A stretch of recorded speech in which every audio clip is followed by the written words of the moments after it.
자, 대법원장이 이 모두 발언을 하고 출석하지 않고 증인으로 채택하지 않은 것은 국회 오랜 관례입니다. 그것은 왜 그렇게 했느냐?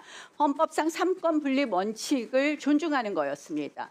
만약에 이러한 삼권 분립 원칙을 저희가 파괴한다라면 이것은 결국 대한민국의 헌법 근간을 파괴하는 것입니다.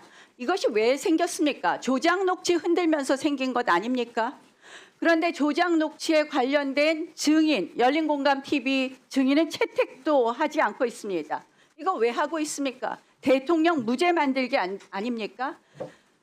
위원장께서는 김병로 대법원장의 예를 말씀하셨는데 그 경우에는 대한민국 헌법 질서가 초기에 만들어진 때였고 그 당시에도 김병로 대법원장의 말씀에 따르면 개별 사건에 대해서는 이 재판의 한계가 있다. 개별 재판에 관여하는 것에 대해서는 질의에 대답할 수 없음을 명백히 하고 있습니다. 저는 위원장께서 지금 관례에 따라서 대법원장 이석을 말씀하지 않고 지금 민주당 의원들의 질의에 답변하라고 하는 것은 한마디로 대한민국 헌정사에 유례없는 일을 시작하고 있는 거라고 생각을 합니다. 즉시 중지해 주시고 관례에 따라서 이번 법사위 국감을 운영해 주실 것을 부탁드립니다. 만약에 이 위원장님의 논리대로 한다라면 저는 대통령도 상임위 국감에 나와야 되고 국무총리도 나와야 되고 국회의장도 나와야 된다고 생각을 합니다. 그러나 우리가 왜 대통령, 국무총리, 국회의장을 상임위 국감에 부르지 않습니까? 그거는 삼권 분립이라는 기본적인 여러 가지 원칙을 존중하는 것이라고 생각을 합니다. 절대 선출된 권력만이 민주적 정당성을 갖는 것은 아닙니다. 저희는 선출된 권력이지만 헌법적 권력에 의해서 민주적 정당성을 갖는 사법부를 함께 존중해 주실 것을 부탁드리고 오늘 국회 법사위에서 이 헌정사상 전대미문에 기괴한 국감을 진행하시지 말 것을 다시 한번 촉구합니다. 이미 우리 법사위 국감은 헌정사상 그리고 전대미문의 기괴한 국감으로 들어가고 있습니다. 어느 국감에서 제1야당의 간사를 선임하지 않고 진행한 적이 있습니까? 이 전대미문의 기괴한 국감 즉시 중단해 줄 것을 촉구합니다. 네, 김용민 의원님 의사진행 발언해 주십시오. 네. 이런 중차대한 상황이 발생했을 때에는 특단의 조치들이 필요합니다. 우리는 지금 여전히 내란을 극복하고 있는 과정에서 당연히 필요한 것들은 국회가 물어볼 수 있습니다. 자, 사법부 독립을 얘기하시는데 일단 그 전에 오늘 대법원장의 출석은 국회법 제121조 5항에 따라서 대법원장에게 출석을 요구할 수 있는 권한이 있기 때문에 그에 따라서 출석 요구를 하는 것이고 더 나아가서 국회법 129조 출석 의무 이미 있습니다. 헌법과 국회법에 따라 있습니다.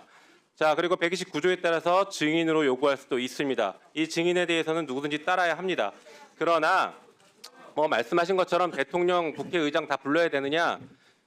보십시오. 이렇게 중대한 상황이 발생했지 않습니까? 대법원의 전원합의체 판결이 대선에 개입했다라는 이 의혹이 너무나 크게 제기되고 있기 때문에 당연히 불러야겠죠. 자, 그리고 사법부 독립 자꾸 얘기하시는데 사법부 독립에 대해서 좀 제대로 알고 얘기하십시오. 공부 좀 똑바로 하고 말씀하시면 좋겠습니다.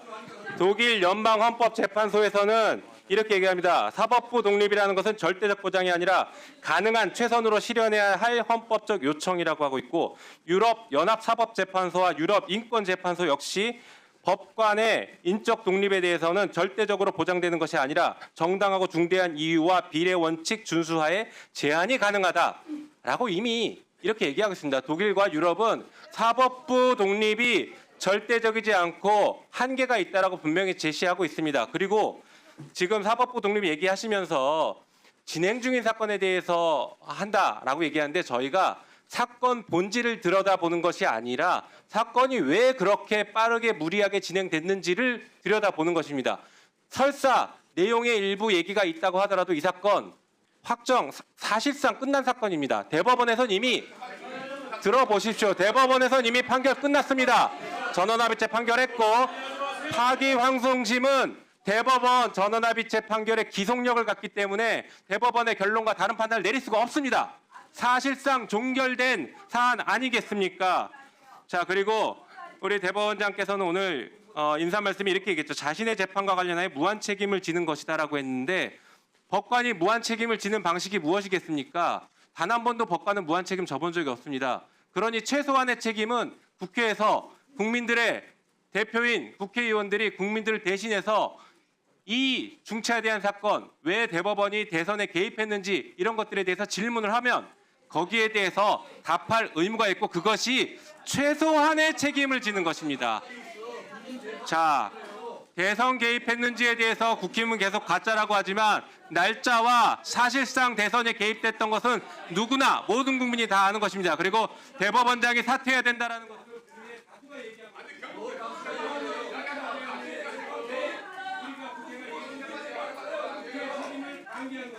국민의 다수가 얘기하는 네.